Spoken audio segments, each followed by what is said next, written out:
অন্তর্বর্তীকালীন সরকারের প্রধান উপদেষ্টা হিসেবে নোবেল বিজয়ী ডক্টর মোহাম্মদ ইউনূসের নাম প্রস্তাব করা হবে বলে জানিয়েছেন বৈষম্য বিরোধী ছাত্র আন্দোলনের সমন্বয়ক নাহিদ ইসলাম।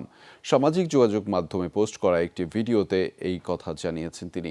এ সময় নাহিদ বলেন, ছাত্র জনতার সফল অভ্যুত্থানের পর ফ্যাসিস্ট ও তার দোসররা দেশ জুড়ে নৈরাজ্য করছে।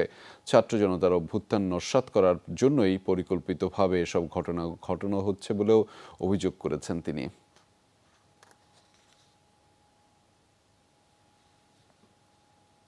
আমরা সিদ্ধান্ত নিয়েছি যে সর্বজন গ্রহণযোগ্য আন্তর্জাতিক খ্যাতিসম্পন্ন নোবেল পুরস্কার বিজয়ী ডক্টর মোহাম্মদ ইউনূসকে প্রধান উপদেষ্টা করে অন্তর্বর্তীকালীন সরকার গঠন করা হবে এবং ডক্টর মোহাম্মদ ইউনূসের সাথেও আমাদের কথা হয়েছে।